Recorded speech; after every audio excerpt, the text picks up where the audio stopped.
In more than 20 years of practicing medicine, I've collected interesting facts about your body. Join me on a tour head to toe of Your body is interesting.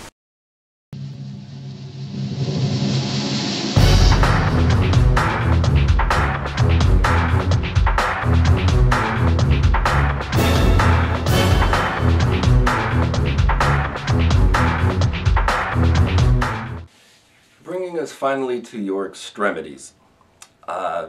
Muscle is from the Latin mus, meaning mouse, and the thinking there is that when your muscles quiver, it's like a little mouse running underneath your skin. As discussed prior, the smallest muscle in your body is connected to the smallest bones in your body, the bones of the middle ear. That muscle is called the stapedius muscle. And the strongest muscle for its size, again, is the tongue. Now, where two bones meet is called a joint, and between the bones is cartilage. Now, cartilage is the consistency more of a dense gel than a hard piece of plastic. It's compressible. So when you squeeze it, it conforms, and when the pressure is released, it again expands, and that's called the gelling phenomenon. Now, since between the bones in your vertebrae, again, are a layer of cartilage, when you stand vertical against gravity, it compresses these discs, and they thin out like a pancake, and actually you're half an inch shorter at the end of the day. Then at night you lay down perpendicular against gravity, and the cartilage expands like a wet sponge into every nook and cranny, such that by the morning when you crawl out of bed you feel stiff. That's what morning stiffness is. Now, there's folks that claim that they can predict the weather with their joints. If you consider that the forces in nature are incredibly strong, the gravity of the moon can drag the ocean up an incline of sand at the beach at high tide. Changes in the barometric pressure herald changes in weather. Then it is really not so incredible that these forces also act on the cartilage in your joints. In 2003, a formal study was done on the cartilage in the knee, in the pressure in the joint in your knees. The scientist measured that and compared it against barometric pressure, and indeed found a strong association. Speaking of barometers, sailors have a trick to improvise a barometer, which they need to predict whether or not it's going to rain. And they take a cup of coffee, and the barometric pressure puts a dent in the surface of the fluid of the coffee, and the bubbles in the coffee on the surface slide to the center. But when the pressure drops, the fluid surface bows up convex, and the bubbles start to slide to the rim of the coffee cup. And of course, when the barometric pressure drops, storms are coming. Now, your spinal cord is protected in a bony sleeve of vertebrae, protective bone. Another purpose of the bone is because it's rigid, it allows us to stand upright. Otherwise, without it, we'd flop over like a tall stack of jello. As an example, an octopus does not have a bony vertebrae, and consequently a 70-pound octopus can squeeze through a hole the size of a silver dollar. The lowest bone in your vertebral column is called the sacrum, and that's from the Latin sacere, meaning sacred. And where that comes from is since the last bone in the body to rot in a grave is the sacrum. It's a large triangular chunk of bone. People used to believe that that bone persisted and served as sort of a template, a focal point for which the body can then subsequently reassemble itself and resurrect in the afterlife.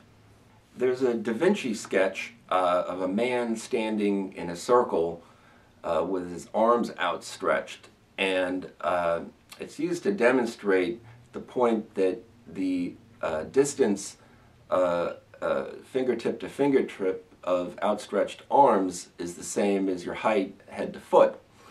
And in this sketch, a 6-foot man, that distance is 6 feet. There's a nautical measurement, a fathom, and that's 6 feet.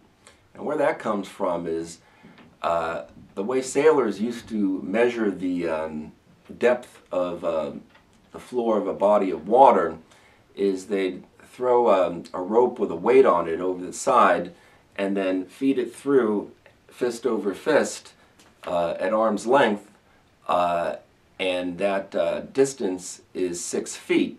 And when the anchor bottomed out, they would know how deep the water was, so that it was safe to proceed with the boat without it bottoming out. Now, if fingertip to fingertip is 6 feet, half that from your nose to the distance of one arm is half that, or 3 feet, and that's what a yard is. And this is used by fabric salesmen in an open-air market. They draw out a length of fabric from their nose out to an outstretched arm and sell it by the yard. Here's another body measurement. The length of your forearm from your wrist to your elbow is the same as the length of your foot. Seems like it wouldn't be, but it is. Test it out. Then there's the width of your hand. That's the same as the length of your middle finger. Your heart is the size of your fist, and a uterus is just a tad smaller. It's the size of the back of your hand. 1 out of 10 people are left-handed. Same is true of chimps. Speaking of hands, shaking hands was a convention to show people that when they greeted each other that they weren't holding a weapon, that their hands were empty. Much like a handshake during the Middle Ages, a knight in armor would lift his visor to show passerbys that he was friend and not foe. And this gesture persists today when a man tips his hat, or in the military when someone salutes. The term for fingers in Greek is phalanx, and what phalanx translates as is soldiers in close order. Crossing one's fingers was a gesture made for luck to allude to the cross, so that the Christians would not attract the attention of the pagans. Now, the wedding ring is worn on the left fourth finger, and where that comes from is there was a belief that a vein ran from that finger to your heart called vena amoris, the vein of love. This anatomical misconception was brought back from Egypt by Alexander the Great.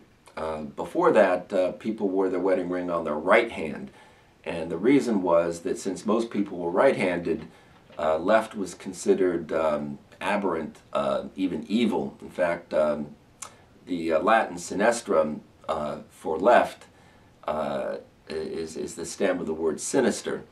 The measurement of 1 inch is the distance from the tip of your thumb to its first joint.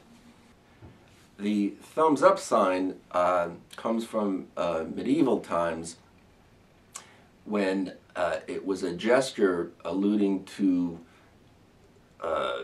using your thumb to seal a document and convey that you concur or you agree. For the Romans, in the arena where they would go to enjoy watching people being slain and killed, the thumbs up sign meant that it would please them if the gladiator would die. There's an expression from Old England, the rule of thumb, and that was that a husband was not permitted to beat his wife with a stick any thicker than his thumb. In the 16th century, a clause was added, and no wife beating after 10 p.m. Now, here's how cracking a knuckle works, that popping sound that you hear when you stretch a joint. Between the bones of the joint and the joint space is a sealed, closed sac that is moist on the inside from fluid, and when you pull on a joint and you stretch that sac bigger and bigger, it forms a little bubble inside the fluid, and if you stretch it even further, the bubble pops, and that's the cracking sound.